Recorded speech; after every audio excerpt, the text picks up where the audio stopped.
오늘 이 본문은 예레미야의 설교가 총 9개가 나옵니다. 그 중에 세 번째 설교인데 2절에서 보는 대로 성전에서 지금 설교하고 있는, 그래서 성전 설교라는 별명이 붙어 있습니다. 마치 그 종교에 아주 길들여진 유대인들이 성전을 오고 가는 그 현장에서 그들에게 정말 침을 튀기고 이 젊은 20대 청년이 설교하는 이런 모습을 그림으로 보는 듯 하게 됩니다.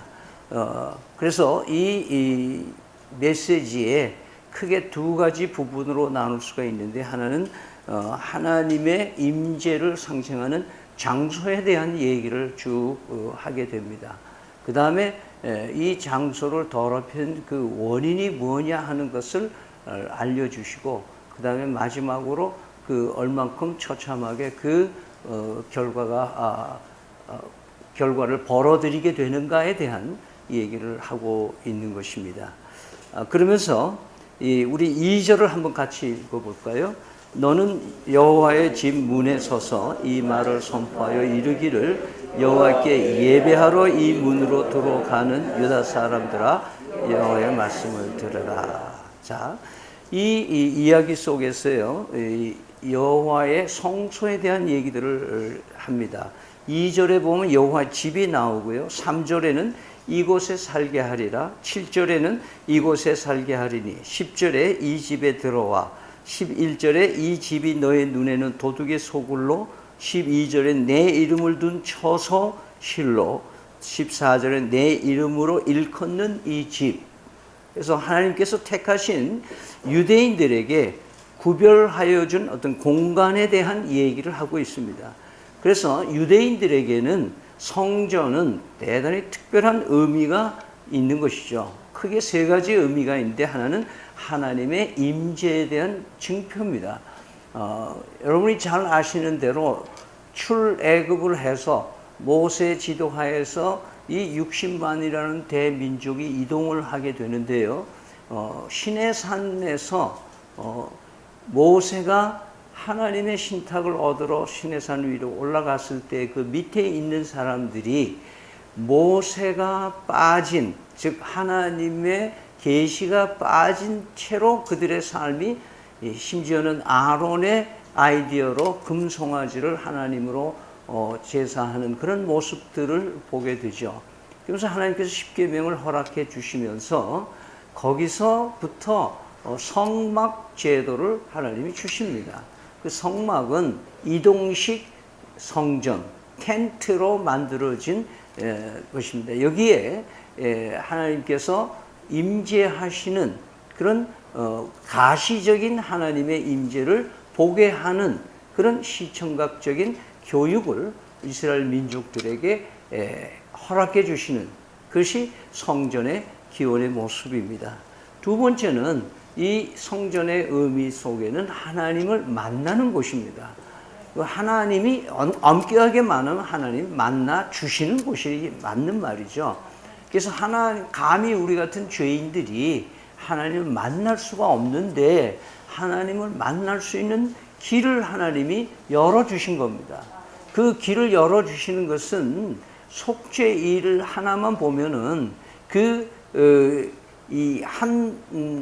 염소 둘을 데려다가 하나는 안수해서 저 멀리 보내고, 그리고 한 마리는 피를 흘려서 그 피를 가지고 대제사장이 지성소에 들어가서 자신의 죄를 사하고 또 백성들의 죄를 위해서 사하고, 그 심판소라고 하는 법궤 위에 피를 뿌리면 그 피를 보시고 하나님이 인간의 죄에 대해서 진노하시고 심판하시는 그 노를 하나님이 누그러뜨리시고 푸시고, 그 피로 덮어진 것을, 죄를 덮어서 피를 보시고 죄가 없다고 여겨주시는, 그래서 하나님이 그곳에 임재하셔서 밖에 있는 많은 백성들이 볼 때는 구름 기둥이 또는 광채가 이렇게 보여져서 하나님이 우리를 용서해 주셨구나 하는 것을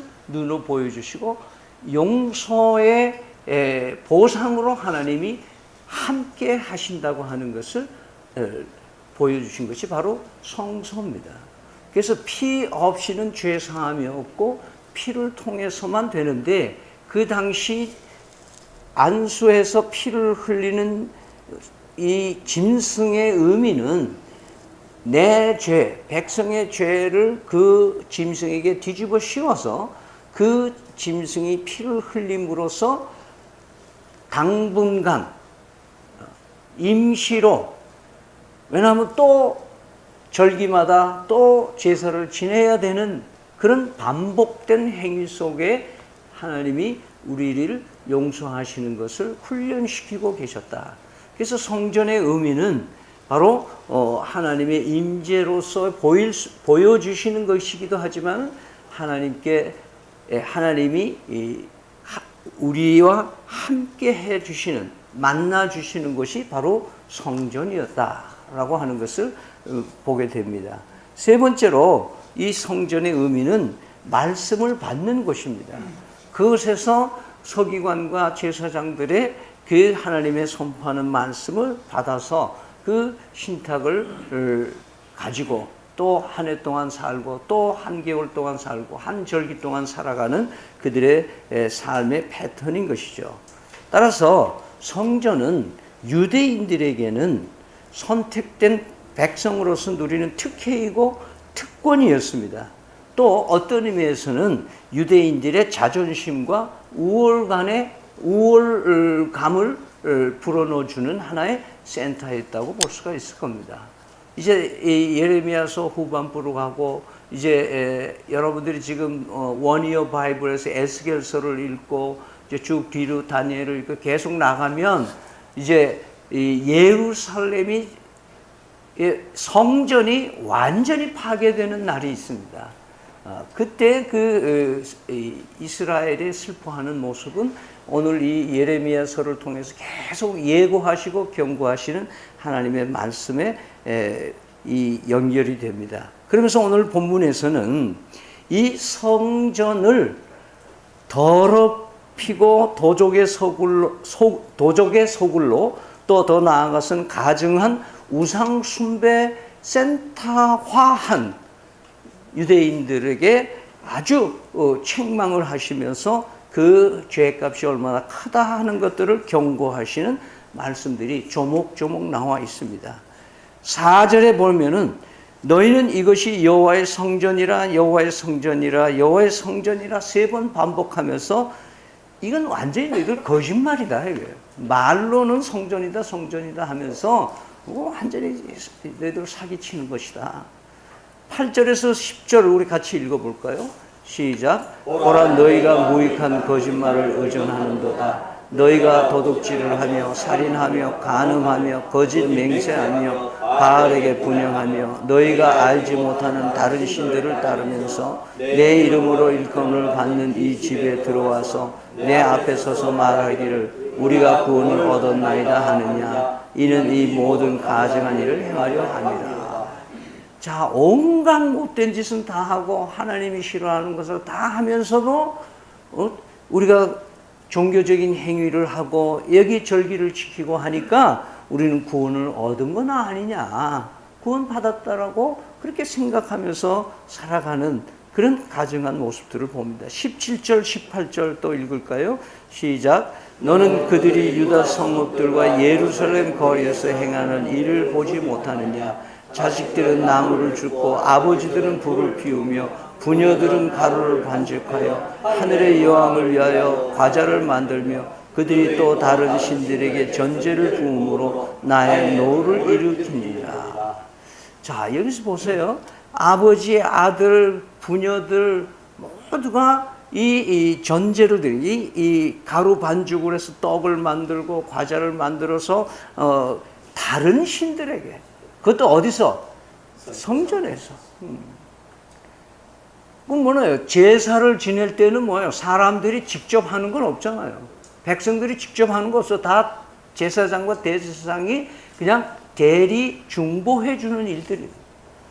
그런데 얼마나 정성이 뻗쳤으면 이 하늘의 여왕이라고 그러죠. 하늘의 여왕. 이런 가짜 신에 매료돼서 이런 일들을 하고 있는 유대인들의 그 모습을 우리에게 알려주고 계십니다. 30절 우리 같이 한번 읽을까요? 시작.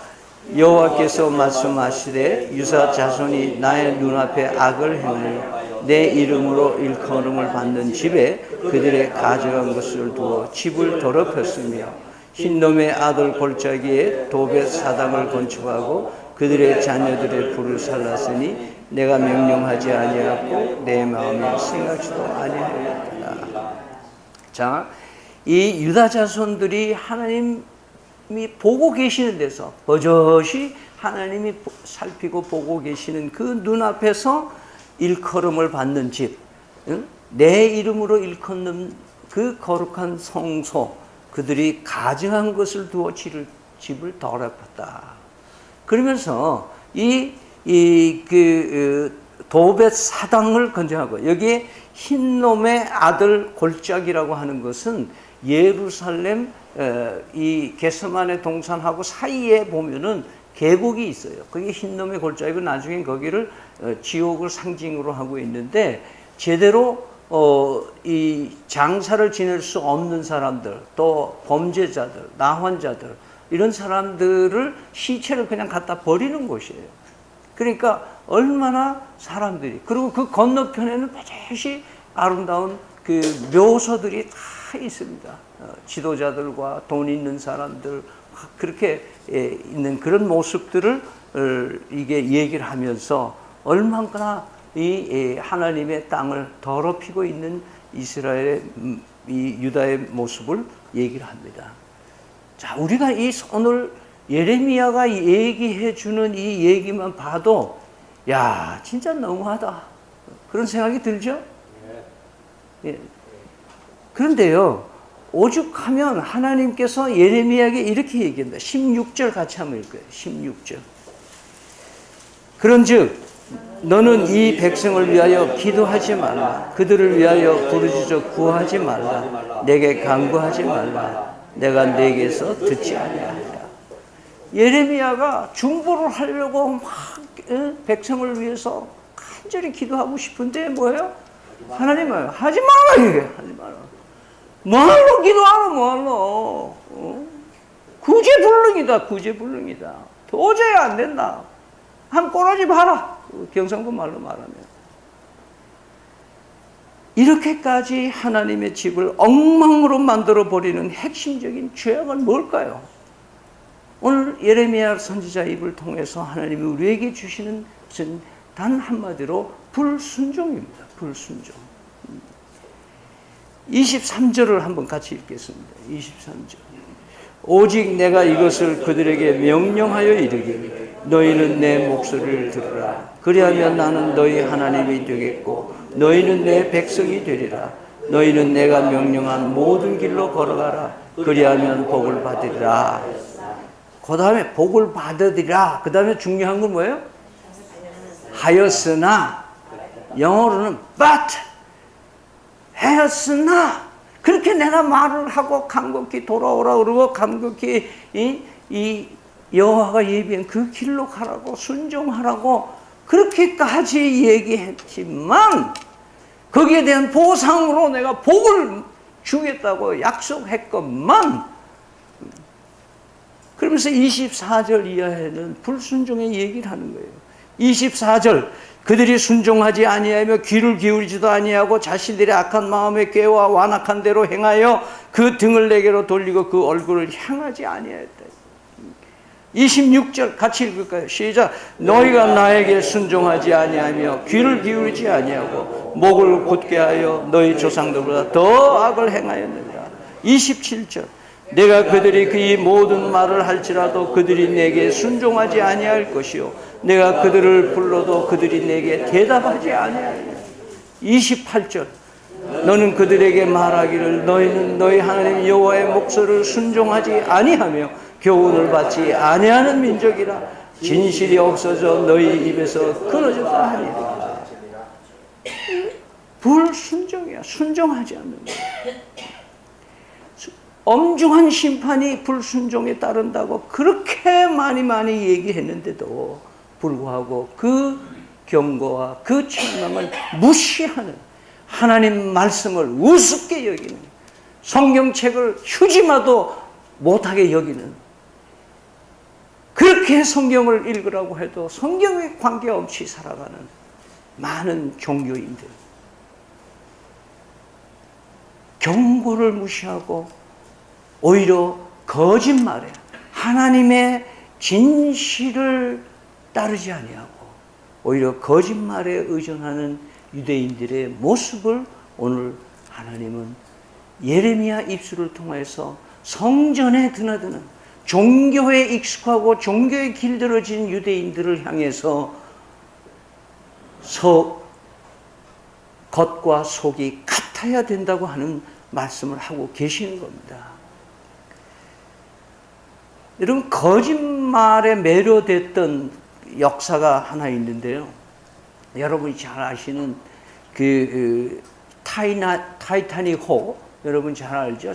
초호합한 2207명이 탑승해서 한 700명만 살아남은 1912년에 만들어져서 첫 번 항해에서 빙산에 부딪혀서 가라앉은 그 타이탄 이야기 잘 알 겁니다.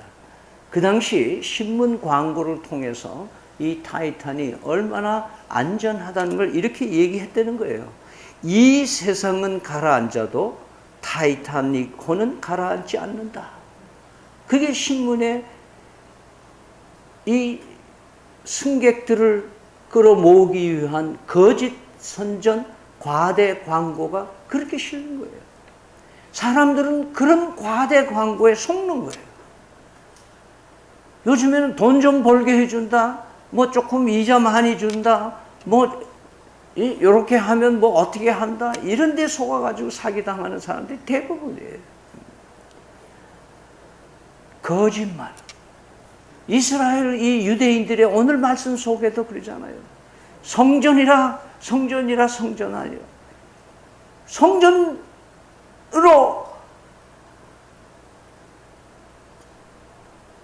취급도 안 하면서 성전이라고 그러는 건데 무슨 사기 아니냐.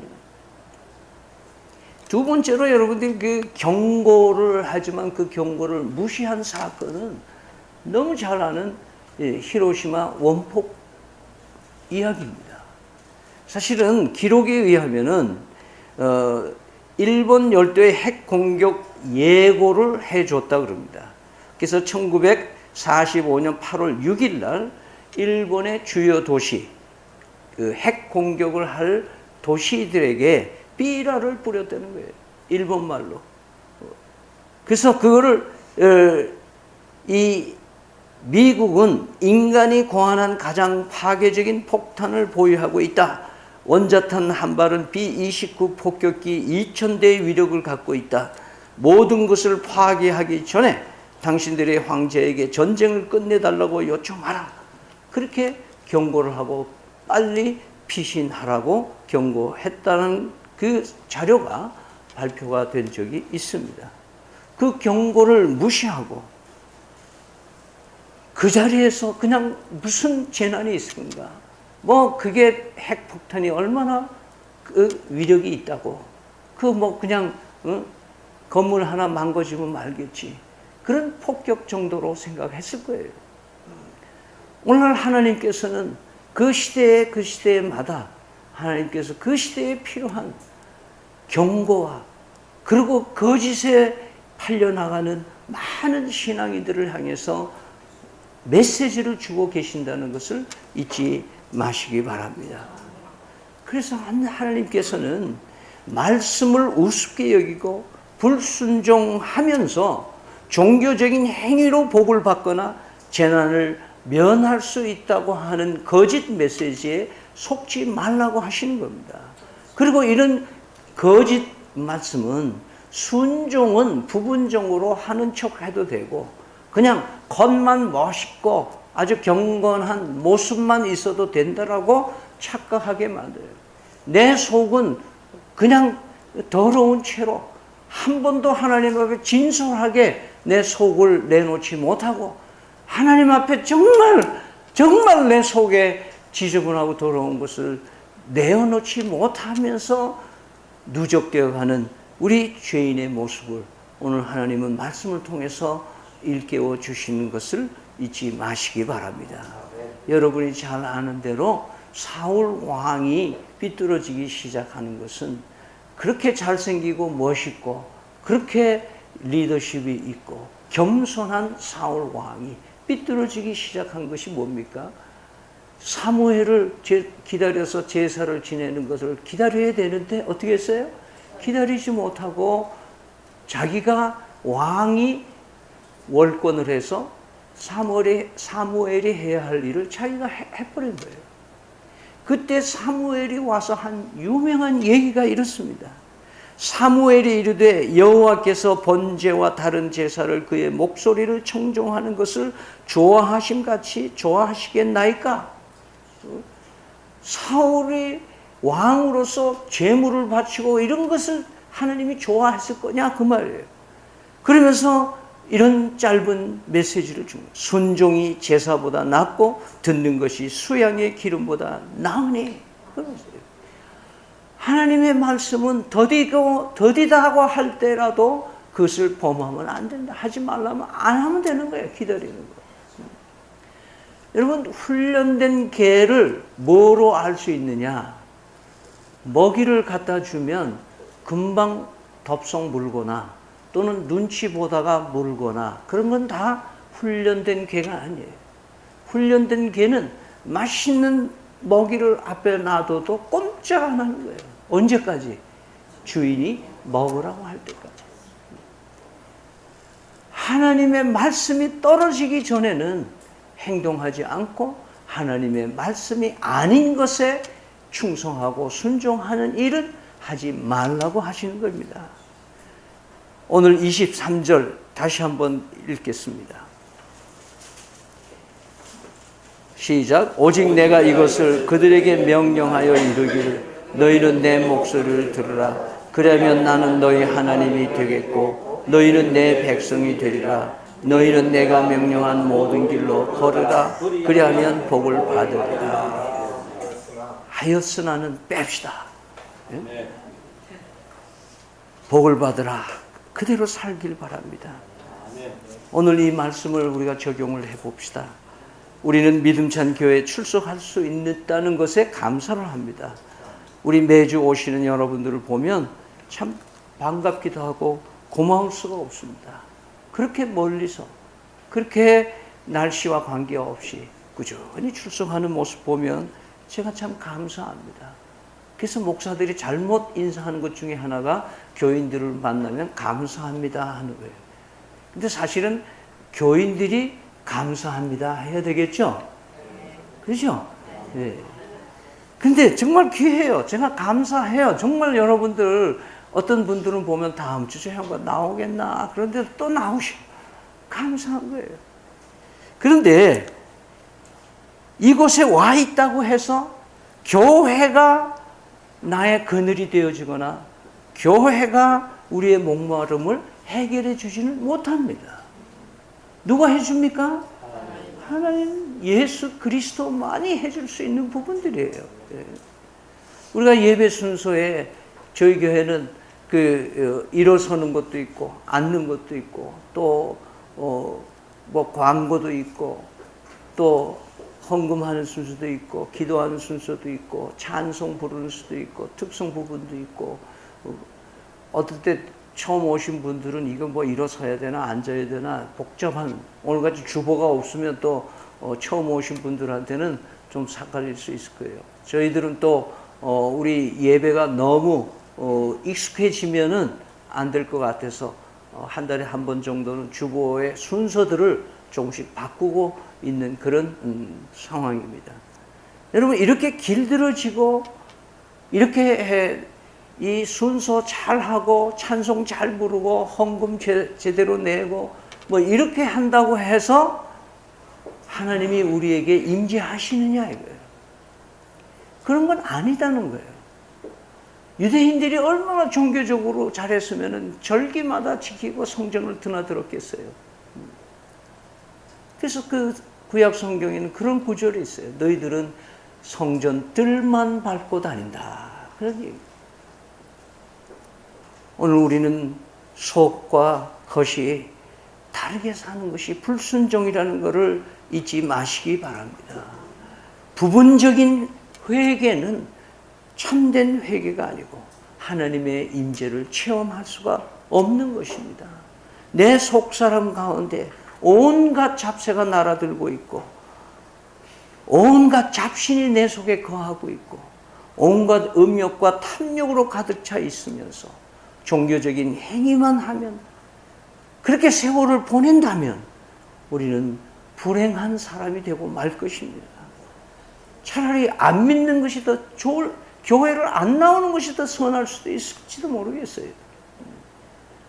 우리는 성전에 와서, 우리가 교회라고 하는 오늘 이 시대에 교회에 와서 우리는 날마다 속 사람을 새롭게 할 수 있는 우리 성도들이 되시기를 바랍니다. 예레미야 이후에 이스라엘이 지속적으로 불순종합니다. 그래서 결국 바벨론 포로로 1차로 가고 2차로 가고 3차로 갑니다. 그러나 하나님께서 자비로우셔서 그들을 또 귀환해서 다 본국으로 돌아올 수 있도록 기회를 줍니다. 그리고는 성전을, 성벽을 재건하게 해주시고 또 성전을 다시 지을 수 있도록 또 역사도 하십니다. 그러나 이 이스라엘이 어떤 역사를 가지게 됩니까? 결국은 또 우상 숭배하고 또 범죄합니다. 그래서 하나님께서 입을 닫으십니다. 말라기 마지막 성경책을 닫으시면서 그 이후에는 하나님의 말씀을 하지 않으셨습니다. 그냥 내버려 둔 거예요. 너무 속속이니까. 지금까지 내가 수없이 말하고 수없이 경고하고 수없이 거짓말에 속지 말라고 그렇게 얘기했는데도 또 넘어지고 또 넘어지고 또 넘어지고. 그것이 400년이 지나. 그때 하나님께서 때가 참에 아들 예수 그리스도를 이 땅에 보내주셨어요. 그 예수 그리스도에게, 이 불순종에게, 그 불순종하는 이스라엘을 구하시기 위해서, 또 이스라엘을 통해서 온 세상을 구원하시기 위해서 예수 그리스도를 친백성들에게 보냈어요. 그러나 탄생 때부터 예수님은 누울 자리가 없었고요. 예수님을 영접하는 자가 없었다고 했습니다. 자기 친백성들이 예수님을 영접하지 않았어요. 친백성들이 메시아를 환영해 주지 못했어요.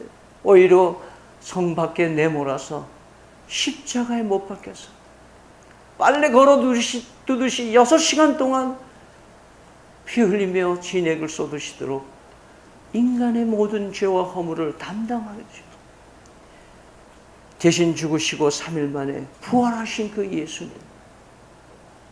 놀라운 건요, 여러분 신약 성경을 펴면 마태복음에 세례 요한이라고 하는 사람이 예수님보다 6개월 전에 태어나서 광야에서 외치는 소리로 메시지를 전합니다. 그 세례 요한의 첫 번째 메시지가 회개하라! 천국이 가까웠다. 그것이 메시지입니다. 회개를 부르셨습니다. 그 다음에 마태복음 4장에 가면은 예수님이 공생애를 시작하기 전에 광야에서 시험을 받으십니다.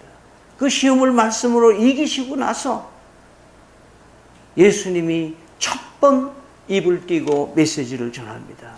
마태복음 4장 17절에 이때부터 예수께서 비로소 전파하여 이르시되 회개하라! 천국이 가까웠느니라. 세례 요한의 첫 메시지와 예수님의 첫 메시지는 유대인들을 향하여서 회개하라 이래요. 회개하라는 것은 자기 가던 길을 멈추고 잘못 가고 하나님과 반대 길을 가고 불순종 길을 가는 거니까 돌아서서 하나님께로 돌아오라는 거예요. 하나님이 제시하는 길로 가자는 거예요. 너는 나하고 함께 살아야 행복한 거다고. 너는 나를 떠나지 말라고. 너는 나하고 살아야 행복하지. 나를 떠나서 네가 아무것도 할 수 없느라고.